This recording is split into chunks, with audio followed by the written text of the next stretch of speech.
सत्संग में आप क्यों आते हैं? सत्संग आपको देता क्या है? सत्संग से आपको क्या मिलता है?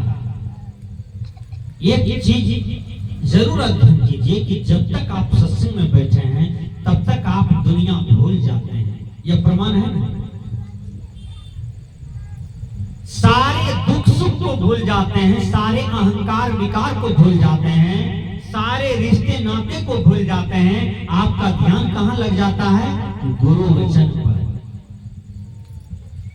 जब गुरु वचन पर आपका ध्यान लग जाता है तो बोलिए, इससे बढ़िया सुख आपको कुछ मिलेगा नहीं। इससे बढ़िया सुख है कहीं नहीं। गुरुवर कबीर कहते हैं, क्या कहते हैं? करो सत्संग भरम गढ़ टूटे। गुरुवर कबीर कहते हैं, करो सत्संग भरम गढ़ टूटे, यानी सत्संग करो भरम का घर टूट जाए। आदमी बहुत बड़ा भ्रम में पड़ा हुआ है। वो क्या है? जब कोई मोटरसाइकिल वाला गाड़ी लेके जाता है तो एकाएक उसकी गाड़ी रुक जाती है कहीं पर, तो किसी आदमी ने पूछा, गाड़ी रोक करके क्यों खड़े हैं? तो वो कहता है कि बाबा बिल्ली रास्ता काट दिया। बोलिए, इतना मजबूत रोड नीतीश कुमार जी बनवाए हैं, बिल्ली के हाथ में कोई कुदारी खुरपी है जो रोड को काट देगा? जब हर बिल्ली रोड काटना शुरू कर देगा तो बिल्ली को जिंदा रखेगा भारत सरकार? सब बिल्ली को मार देगा कि रोड काटता है? काटना का मतलब होता है कि आप दबिया से बांस को काट रहे हैं तो बांस कट गया। आप आड़ी से आम की पौधा को काट दिए, कट गया। बिल्ली के हाथ में कोई काटने वाला वस्तु है जो रोड को काट रहा है? नहीं है। लेकिन आदमी भरमवश क्या बोलता है कि बिल्ली रास्ता काट दिया। ये भरम किसने दिया? तो पंडित जी लगाया है, जो आज तक हम लोग मानसिकता में बसाए हुए।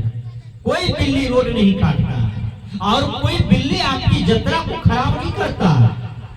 आदमी पंडितों की बात में उलझ करके आज तक ये दुनिया में चक्कर लगा रहा है। याद कीजिए, हाँ, रोड को कौन काट सकता है? तो आजकल देखिए किरात चला, किरात रोड को काटेगा, तुरंत काट देगा, 2 मिनट में काट के हटा देगा।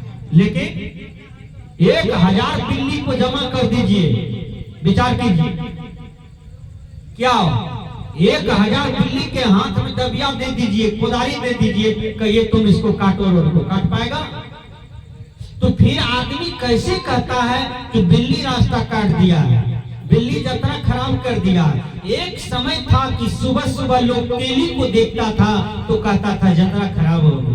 बोलिए, आओ, वो तेली को जबरदस्ती हंसाया जाता था कि उसका दांत देख लेंगे तो यात्रा ठीक हो जाएगा। ये भरम किसने दिया समाज में? ये भरम वही पंडित जी का देन है।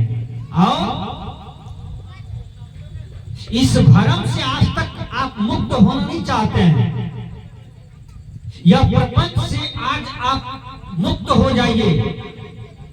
कोई यह दुनिया में तेली नहीं है, कोई दुसाध डोम चमार कलवार जादव ब्राह्मण क्षत्रिय नहीं है। प्रकृति के नजर में सब मानव है, उसको मानवता का धारण होना चाहिए। और यहाँ पर कोई हिंदू मुस्लिम सिख ईसाई नहीं है, सब मनुष्य बन करके आया है और मानवता में जीना चाहिए। सब यहाँ पर इंसान है, सबको इंसानियत पर जीना चाहिए, सबको दया धर्म अपने अपने कर्म में जीना चाहिए। यही तो जीने की कला है। मैंने कहा कि आदमी जब मकान बनाता है तो मकान बनाने वाला को देखिएगा कि वहां पर एक डगड़ा टांगता है, उस डगड़ा में काठी चुना लगाता है, उसमें चप्पल पहना देता है, उसमें मुखड़ा बना देता है। और मकान बनाने वाले मालिक से पूछिए ऐसा क्यों किए हैं, तो कहता है पंडित जी करवाया है। पंडित जी मकान बनाने से पहले आपको पूजा करवाता है और उसमें नाग को गाड़ता है, उसमें ढेरी ढेरी चीज गाड़ता है और ये सारे भ्रम का जड़ है। ये करने से कुछ नहीं होगा। पंडित जी पूजा कर दे, सारा विधि विधान कर दे, या आप मेटेरियल नहीं गिराइए, मिस्त्री को पैसा नहीं दीजिए, मकान बन जाएगा क्या? नहीं बनेगा, कभी नहीं बनेगा। कितनों पूजा हो जाए वो कभी नहीं बनेगा। आप में सामर्थ्य है, आप में शक्ति है, आपका श्रम में शक्ति है, आप मकान बना करके तैयार कर देते हैं, लेकिन पंडितों की बात में आज तक आप उलझे हुए। बोलिए, किसी के पीठ पर हिंदू मुसलमान लिखा हुआ है? जो जन्म लेता है बच्चा, उसके पीठ में हिंदू मुसलमान लिखा रहता है? नहीं। यहूदी ईसाई लिखा रहता है? नहीं। सिख जरदुश्ती लिखा रहता है? नहीं। लेकिन आप अपने आप को हिंदू मुसलमान सिख यहूदी ईसाई करते हैं और आपस में लड़ते झगड़ते रहते हैं, मानवता को सुभरना लगा देते हैं। हर आदमी को ये दिमाग में होनी चाहिए कि मैं मनुष्य हूं, मेरा कर्तव्य क्या है, मैं वो कर्तव्य को करूं। 12 बजे दिन में विचारक सुकरात लालटेन जलाते हैं, और लालटेन जलाए दिन में एक आदमी ने पूछा, सुकरात, लोग रात में लालटेन जलाते हैं और आप दिन में लालटेन जलाए हैं क्यों? तो सुकरात क्या जवाब देता है? मैं मनुष्य को खोज रहा हूं। कहा आप मनुष्य खोज रहे हैं? कहा क्या आपको दिखाई नहीं पड़ता है जो आप लालटेन जलाए हैं? कहा दिखाई नहीं पड़ता है, लेकिन देखने के लिए लालटेन जलाया। कहा पूरा गिद्धवास गांव में मनुष्य नहीं है क्या? ये कौन है? क्या ये सब जानवर हैं? तो सुकरात ने जवाब दिया कि हाँ ये सब जानवर हैं। कैसे? का जो मनुष्य होता है वो कभी भाई को नहीं सताएगा, माँ बाप को नहीं सताएगा। जो मनुष्य होगा वो बलात्कार नहीं करेगा। जो मनुष्य होगा वो भारत माता के साथ जोर जुलूम नहीं करेगा, अत्याचार नहीं करेगा। जो मनुष्य होगा जिस देश समाज में खेले खाए जन्मे पले पोसे, उस देश के साथ अपराध नहीं करेगा। जो मनुष्य होगा वो प्रेम में रहेगा, वो प्यार में रहेगा। जो मनुष्य होगा वो हर मनुष्य की रक्षा करेगा। यही तो मनुष्य का होने का अभिप्राय है। बोलिए, आज आप मनुष्य हैं, आप अपने जीवन में एक सादा डायरी लीजिए और सादा डायरी में देखिए कि आपने पुण्य कितना किया है। आपने किस किस मनुष्य के साथ पुण्य किया है और किस किस मनुष्य के साथ आपने पाप किया है। अपनी डायरी में लिखिए। पाप बढ़ जाएगा तो आपको मरने के बाद भी नरक होगा और जिंदे जी नरक हो जाएगा। यदि आपने पुण्य किया है तो आप अपनी डायरी में लिख लीजिए कि हमने पाप बहुत कम किया या तो नहीं के बराबर किया, और पुण्य ही पुण्य मैंने किया है, मैंने अच्छा ही अच्छा किया है। तो आप जीते जी स्वर्ग में हैं और मरने के बाद भी यह आत्मा आपका स्वर्ग में रहेगा, शांति में रहेगा। आदमी अपने ही गलत कर्मों का सजा भोगता है। आदमी अपने ही गलत कर्मों का परिणाम को जब भोगता है तो वह दुख से तड़पता है। आदमी जब अपने ही सदकर्मों के परिणाम को भोगता है तो वह जिंदे जी स्वर्ग का अनुभव करता है। मरने के बाद कोई स्वर्ग नरक नहीं होता है, स्वर्ग और नरक को यही भोग लिया जाता है। आप देखिएगा, कोई मर रहा है, 5 साल से मर रहा है लेकिन मरता नहीं है, और कोई 2 मिनट में मर जाता है, बढ़िया से बढ़िया आदमी। बोलिए, किसकी मृत्यु अच्छा हुआ? जो 5 साल से मृत्यु की भीख मांग रही है उसे मृत्यु की प्राप्ति नहीं है, और कोई 2 मिनट में मर जाता है। कितना बढ़िया शरीर उसका छोटा, वो तो स्वर्ग प्राप्त कर लिया। सज्जनों, कहने का भाव है कि आप सत्संग में आए हैं तो सीखने के लिए आए। सत्संग एक विद्यालय है। इस विद्यालय में आपका जीवन जो है बनाया जाता है। जैसे हमारे कुम्हार भाई बर्तन बनाते हैं, शर्मा भाई लकड़ी का केवाड़ी चौकी बना देता है, उसी प्रकार सत्संग में संत महापुरुष आपके जीवन से चोरी, हिंसा, नशा, झूठ, व्यभिचार, ये 5 पाप को को हटा करके आपके जीवन को बनाता है, आपके जीवन को कहां ले जाता है?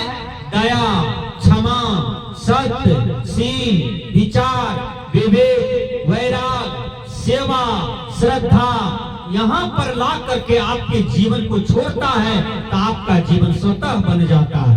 देखिए भगवान राम का जीवन कहां बना? सत्संग में बना, गुरु महात्मा के पास बना। भगवान कृष्ण का जीवन कहां पर बना? सत्संग में बना और गुरु महात्मा के पास बना। आप कृष्णा में देखिए भगवान कृष्ण गुरु से विद्या सीख रहे हैं। महाभारत में देखिए भगवान कृष्ण गुरु से विद्या प्राप्त कर रहे हैं। भगवान राम गुरु से विद्या प्राप्त कर रहे हैं। उसका बाल्यकाल देखिए, उसकी जवानी को देखिए, या युद्ध काल में भी जहां युद्ध नहीं संभलता है वहां पर गुरु को चिंतन करते हैं, गुरु को ख्याल करते हैं। गुरु प्रकट होता है तो गुरु उनको मार्ग बताता है। इसलिए दुनिया में गुरु से बड़ा कोई नहीं होता है। इसलिए हर आदमी को गुरु के चरणों में, संत के चरणों में, महात्मा के चरणों में जाना चाहिए। मैं बता देना चाहता हूं कि द्रौपदी को कई पति था? 5 पति था ना, आपको 1 पति है। द्रौपदी को 5 पति था। और द्रौपदी का जब चीड़ खींचने लगा दुशासन, तो द्रौपदी को किसने बचाया? द्रौपदी का गुरु का आशीर्वाद ने बचाया था। जैसे महर्षि पराशर स्नान कर रहे थे, नाम भूल रहा हूं, कोई ऐसे ऋषि था जो स्नान कर रहे थे और उसकी नंगोटी पानी में गिर गया। द्रौपदी साड़ी चीर करके नंगोटी बना करके दे दिया। महात्मा जी बाहर आए नंगोटी पहन करके और द्रौपदी के माथा पर हाथ दिए कि बेटी कभी तुम्हारा वस्त्र देह पर से खाली नहीं रहेगा, ये मेरा आशीर्वाद है। जब चीर खींच रहा था तो देह पर से वस्त्र तो स्वाभाविक गिरने लगा था, तो नग्न हो जाएगा। लेकिन याद किया महात्मा को कि महात्मा जी तो आशीर्वाद दिए थे कि तुम्हारा देह पर से वस्त्र कभी खाली नहीं रहेगा। तो दुशासन हमारे चीर को खींच रहा है, कपड़े को खींच रहा है, अब तो हम नग्न हो जाएंगे, महात्मा की बात झूठा पड़ जाएगा। भगवान कृष्ण को याद करते हैं द्रौपदी, और उधर से साड़ी बढ़ता है, साड़ी के बीच नारी, नारी के बीच साड़ी, इतना साड़ी जमा हो गया कि दुशासन उसी साड़ी में उधरा करके गिर गया। विचार कीजिएगा, तो गुरु के आशीर्वाद से न प्राप्त हुआ। आज आप तन मन धन को समर्पण करते हैं गुरु के चरणों में, तब आपका जीवन का कल्याण होता है। आप देखिए बजरंगबली जिसको हनुमान जी कहते हैं, हनुमान जी का मंदिर आज क्यों गांव-गांव में है, गली गली में है? क्योंकि हनुमान जी का जीवनी में देखिए क्या है, हनुमान जी की जीवनी में भक्ति है, केवल भक्ति, राम के प्रति अटूट श्रद्धा। भगवान राम की आज्ञा का पालन करते थे। आप गुरु महाराज से कंठी ले लिए हैं, भजन वेद ले लिए हैं, चाय पीते हैं, जर्दा खाते हैं, कभी काल झूठो बोलते हैं, कभी काल गोतनी के बच्चा को खूब पीटते हैं, कभी काल जहरो पिला के किसी को मार देते हैं, कभी काल केसो लड़ते हैं, किसी का कपारो भांग देते हैं, कभी किसी का चुगली चपाटी करते हैं। कैसे आप गुरु का शिष्य हो गए? कौन सा शिष्य बने? हनुमान जी सब काम नहीं करते थे लेकिन भक्ति करते थे।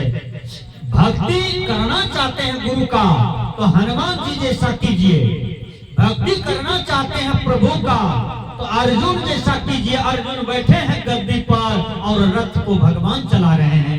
ऐसा भक्ति कीजिए कि भगवान आपके बस में हो जाए, गुरु आपका बस में हो जाए। लेकिन आप करते क्या है? आप अहंकार में आ जाते हैं।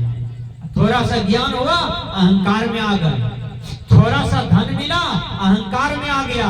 थोड़ा सा रूप मिला कि आईना ही तोड़ डाला। थोड़ा सा यश मिला कि दुनिया में किसी को कुछ समझने नहीं लगा। अभी देखिए इंस्टाग्राम पर लोग जुड़ते हैं, फेसबुक में लोग जुड़ते हैं।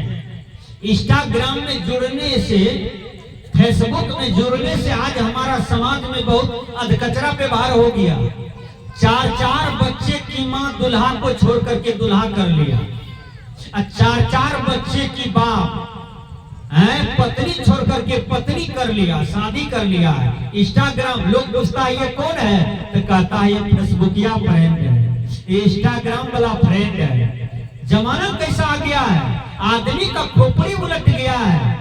आदमी इतना पाप की ओर बढ़ रहा है कि कहां नहीं जा सकता है। इसलिए आदमी को देखिएगा कि साग, मुरई, कैता, बैगन जहां बिकता है वहां भीड़ हो जाती है, लेकिन जहां पर सोना बिकता है वहां पर भीड़ नहीं होती है, क्योंकि सोना के खरीदने के लिए पूंजी चाहिए, पैसा चाहिए। वहां दिन में भी एक आध ग्राहक आया तो आया, नहीं तो खाली। क्यों? साग, मुरई जनरल से जनरल आदमी खरीद लेते हैं, कम पूंजी में हो जाता है। उसी प्रकार ये सत्संग सोने की दुकान है, ये सत्संग हीरे की दुकान है। जिस आदमी का जीवन में पूंजी है, भक्ति रूपी पूंजी है, वही यहाँ पर आ सकते हैं, नहीं तो उसके जीवन में पाप घेर लेगा। वो सत्संग नहीं सुनेगा, सत्संग में बैठेगा भी नहीं, सत्संग में मन भी नहीं लगेगा। एक कथा कह देता